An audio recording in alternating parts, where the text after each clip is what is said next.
تو اس کے ساتھ بہت سے رائٹس جڑے ہوئے ہیں. تو یہ فہرست تو بہت لمبی ہے، پر آئی تھنک بہت سی چیزیں نکلتی ہیں جس پہ ہمیں بات کرنی چاہیے. بہت شکریہ نیلم صاحبہ.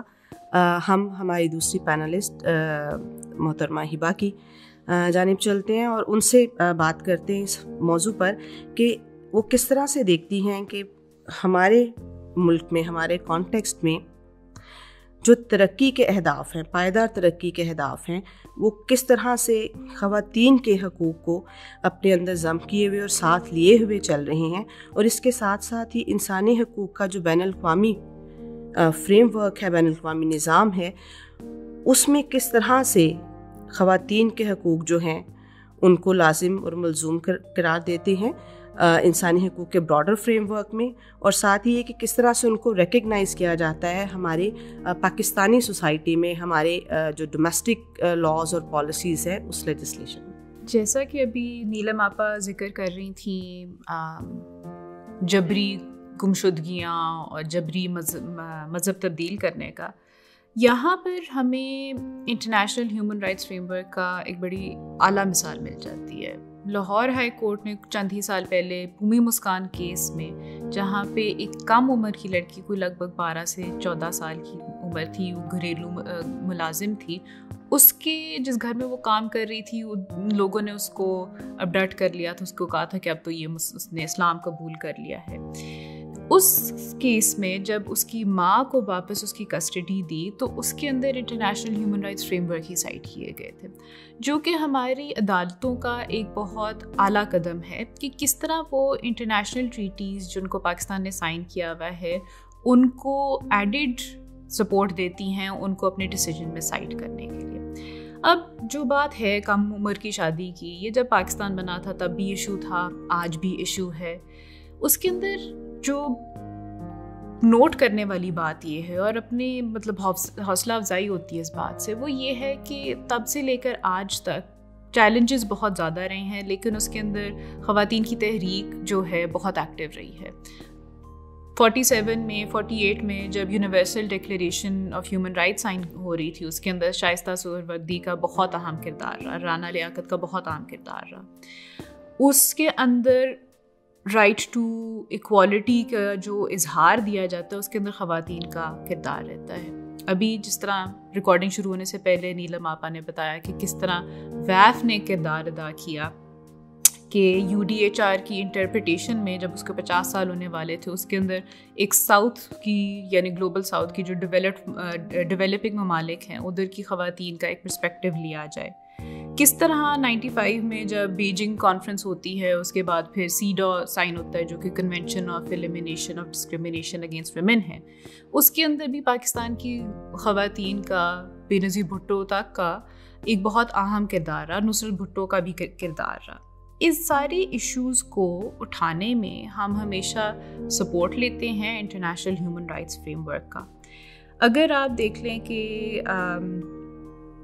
یہی CEDAW کے تحت ہماری جب یونیورسل پیریوڈک ریویو ہوتا ہے CEDAW کے تحت، اس کے اندر بھی جو پاکستان کی NGOs ہیں ان کی رپورٹ جاتی ہے، شیڈو رپورٹ جاتی ہے، جس کی وجہ سے اس کے اندر اس کو عمل میں لانے کے لیے زیادہ کلیئرٹی ملتی ہے اور ایک ڈفرینٹ پرسپیکٹیو بھی مل جاتا ہے پاکستان کی ریاست کو. یعنی ہمیں اوور ٹائم جو نظر آ رہا ہے تھرو آؤٹ دی ایئرز وہ یہ ہے کہ جو ایک ڈومیسٹک ویمنز رائٹس موومنٹ ہے وہ کس طرح ان انٹرنیشنل انسٹرومنٹس کا سہارا لے رہی ہے اپنے ایشوز پر بات کرنے کا، اپنے ایشوز کو ہائی لائٹ کرنے کے لیے.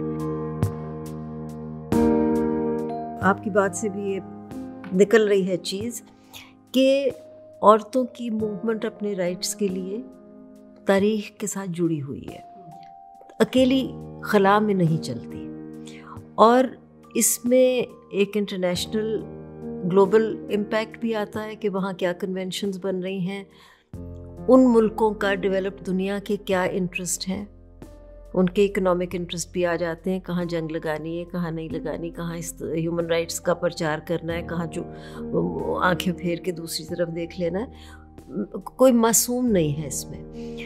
پھر اگر ہم اپنے ملک کے دائرے میں آئیں تو جیسے جیسے ہماری سیاست رنگ بدلتی ہے اس کے اتار چڑھاؤ کا بھی امپیکٹ ہوتا ہے عورتوں کے رائٹس پہ. جب پارٹیشن کے بعد جو ایک زور تھا وہ پاکستان پہ تھا as a modern nation state, جو کہ ایک نیا ملک ہے، ترقی پسند ہے، آگے چلے گا. اور بار بار جناح سے لے کے اور لیڈرز تک یہ تھا کہ عورت شانہ بشانہ چلے گی. پہلا میڈیکل کالج فاطمہ جناح میڈیکل کالج لاہور میں بالک رام کالج کی پریمیسز پہ بنا. جناح نے انڈورس کیا 48 میں. یہ اس کی اوپننگ سیرمنی ہوئی جب تب کون تھے، خواجہ ناظم الدین تھے ہیڈ آف اسٹیٹ، انہوں نے اس کی اوپننگ کی. اور لڑکیوں کو میڈیکل کالجز میں کوٹے بھی دیے گئے کہ یہ ان کی انٹری ہو، کیونکہ کم عورتیں اس پروفیشن میں آ رہی تھیں. تو ایک انکریجمنٹ تھی. یہ سلسلہ چلتا رہا، بھٹو کے دور میں بھی چلا. اور ایک اگر کہیں رکاوٹیں آتی تھیں تو وہ معاشرے کی رکاوٹیں تھیں جو ہم لوگ اپنے گھروں میں محسوس کرتے تھے کہ یہاں جا سکتے ہو، یہاں نہیں جا سکتے، یہ کرنا ہے، یہ نہیں کرنا. ریاست کی طرف سے اور قسم کا جبر ضرور تھا کیونکہ مارشل لاء کا دور تھا ایوب کے دنوں میں، پر یہاں پہ ایک پابندیاں نہیں تھیں. پھر جب بھٹو گیا اور ضیاء الحق آیا اور سرکار نے فیصلہ کیا کہ اسلام کو انہوں نے استعمال کرنا ہے اپنی پوزیشن کو، اپنے پاور کو پکا کرنے کے لیے، تو اور سعودی عربیہ سے وہ لائے ایک خاص وہابی اسلام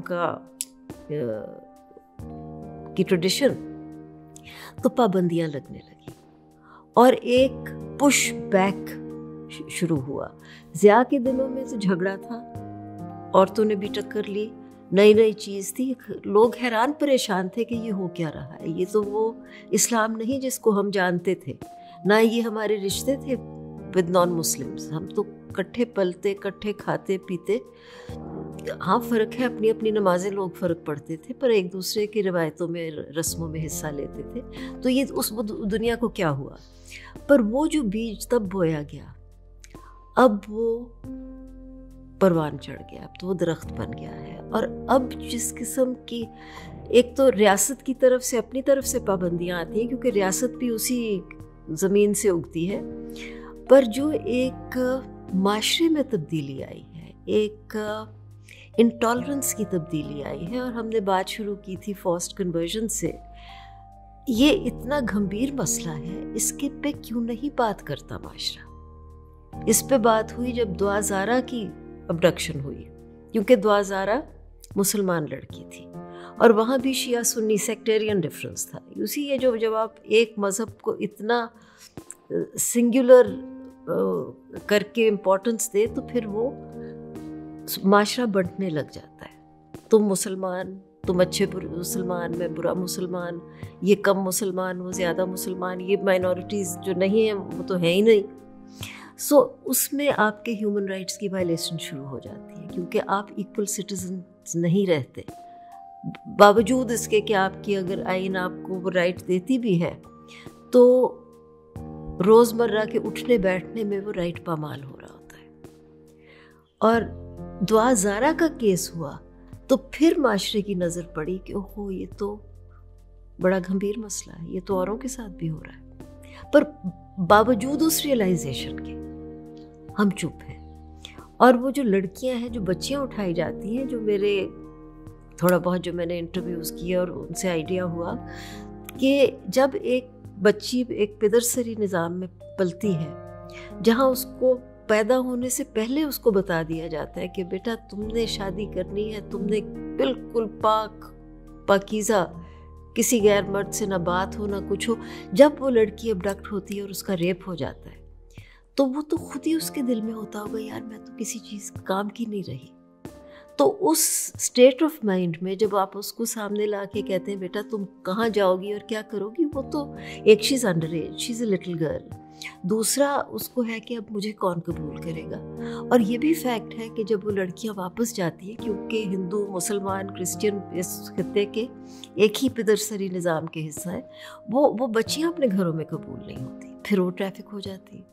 سو it's and it applies at every level. عورتوں کی تعلیم کی طرف جائیں, عورتوں کی صحت کی طرف جائیں, یہ ایک دوسرے سے کڑیاں جڑی ہوئی ہیں. میں تو بات آج کر رہے ہیں سیلیبریٹ کرنے کی, اور مجھے تو ڈپریشن ہو رہا ہے. ہم اپنے اگلے سوال کی جانب چلتے ہیں. ہبا, آپ سے میں یہ جاننا چاہوں گی کہ کیا پاکستانی جو آئین ہے اس کے تحت ضابطہ فوجداری کے کوئی ایسے پروویژنز ہیں کہ جو خواتین کے حقوق کے حوالے سے امتیاز کا سامنا خواتین کو کرنا پڑتا ہے, اور اس کے ساتھ ہی کہ ہمارا لیگل فریم ورک ہے اس میں کس طرح سے خواتین کے حقوق کو جو ہے وہ پروٹیکٹ کیا گیا ہے, اور کس طرح سے وہ مطابقت رکھتا ہے بین الاقوامی انسانی حقوق کے فریم ورک سے, اور اس ہمارے قانون کی قومی سطح پر اور اسی طرح سے بین الاقوامی قانون کی کس طرح سے مطابقت جو ہے اور اس کو کس طرح سے قبولیت پاکستان میں ثقافتی سطح پر, سماجی سطح پر اس کو تقویت مل سکتی ہے. قانون سازی بہت ہوئی ہے, اور یہ جتنی بھی قانون سازی ہوئی ہے اس کے اندر ایک خواتین کی تحریک کا بہت بڑا کردار ہے, اور ساتھ ہماری جو بین الاقوامی کمٹمنٹس ہیں ان کا بھی بہت کردار ہے. آپ ایشو اٹھا لیں, چاہے جو امینڈمنٹس کیے گئے ہیں کرمنل لاز میں آنر کرائمز کو روکنے کے لیے, یعنی جو غیرت کے نام پر قتل ہوتے ہیں اس کی روک تھام کرنے کے لیے, اس کے اندر یہ ایک ایسا قانون ہے جس کے اندر ترمیم لانی واقعی بہت مشکل ہے. ابھی بھی اس کے اندر مزید امپروومنٹ کی ضرورت ہے, لیکن جب بھی یہ قانون پاس ہوئے ہیں وہ خواتین کی تحریک نے جو آواز اٹھائی ہے, اس کے اوپر ایڈووکیسی کی ہے, ایجیٹیشن کی ہے, اسی کے رزلٹ میں ہوا ہے. چاہے وہ 2004 والے ہوں, چاہے وہ جو سب سے لیٹسٹ اب 2012-2016 والے ہوتے ہیں. اسی طرح ریپ کے قوانین کو بھی آپ اٹھا کر دیکھ لیں, اس کے اندر جو امپروومنٹ آتی ہے, چاہے وہ صرف اسٹیچوٹری ایج یعنی جس ایج پر ہم کہیں گے کہ اس سے کم عمر کی لڑکی کی ہم رضامندی کو, کیونکہ وہ بچی ہے تو اس لیے ہم اس کا ہاں کہنا ہاں نہیں سمجھیں گے, چاہے اس کو بڑھانے میں خواتین کے تحریک کا کردار ہے, چاہے جو ڈسکریمنیٹری پروویژنس تھے حدود آرڈیننسز کے تحت ان کو ہٹانے کا کردار ہے, چاہے ان کے قوانین کو بہتر کرنے کی بات ہے. چائلڈ میرجز پر ہم پہلے بھی بات کر چکے ہیں. اس سب میں سپورٹ ملتی ہے ہمیں international human rights frame work سے, اس سب میں سپورٹ ملتی ہے جب ہم بات کرتے ہیں, خواتین کی تحریک بات کرتی ہے, ایوانوں میں جو خواتین بیٹھی ہیں قانون سازی کر رہی ہیں ان کی ہمیں سپورٹ ملتی ہے. اسی طرح اگر آپ دیکھ لیں 2010 میں جو harassment at the work place قانون پاس ہوا, یعنی ہراسانی کے خلاف, اور اس کے تحت بھی پینل کوڈ میں پروویژن امینڈمنٹ کی گئی. اس کے پیچھے بھی ایک طویل جدوجہد تھی جس کے وجہ سے یہ قانون پاس ہوتا ہے. اور ساتھ ساتھ اور بھی بہت سارے قانون ہیں جو کہ وراثت کے حقوق کو یقینی بنانے کے لیے یا نان ڈسکریمنیشن کو یقینی بنانے کے لیے پاس ہوتے ہیں. اب قانون پاس ہو جاتے ہیں, لیکن ہمیں یہ دیکھنے کو ملتا ہے کہ اس کے تحت عمل درآمد واقعی ابھی بھی بہت بڑا چیلنج ہے. چاہے وہ اس لیے کہ پولیس والے آپ کی کمپلینٹ کو سیریسلی نہیں لے رہے, چاہے وہ اس لیے ہے کہ قانون کے تحت جو رولز بنانے کی ضرورت ہے, جو سیٹ اپ کی ضرورت ہے, اس کو عمل میں نہیں لایا جا رہا. جیسا کہ 2016 میں پنجاب نے گھریلو تشدد کے خلاف ایک قانون پاس کیا, لیکن 6 سال ہو گئے وہ قانون ابھی تک سے ملتان ڈسٹرکٹ میں نافذ کیا جا رہا تھا. پچھلے ہی مہینے 6 سال بعد فائنلی اب وہ قانون پنجاب کے دیگر اضلاع میں بھی نوٹیفائی ہو گیا. اسی طرح 2014 میں بلوچستان میں قانون پاس ہوتا ہے گھریلو تشدد کے خلاف, لیکن اس کے تحت رولز نہیں پاس ہوتے جو کہ اس کو عمل میں لا سکتے ہیں اچھی طرح. تو اس طرح ہم دیکھتے ہیں کہ جو ایسے جیسے قانون تو فیس سیونگ کے لیے ہم پاس کر رہے تاکہ ہم یہ کہہ سکیں کہ جی ہم نے بہت کام کر لیا ہے, پولیٹیکل پارٹی اپنے اشتہار لگا سکے کہ ہم نے جی خواتین کے حقوق کے لیے کام بہت کیا, لیکن انہوں نے دل سے یہ بات ایکسیپٹ نہیں کی. یہاں تک کہ جب موٹر وے پر جو ایک بہت گروسم قسم کا ریپ ہوا تھا, اس کے بعد جو پولیس والوں کے یا پولیٹیشنز کے بیانات تھے وہ تو اس کی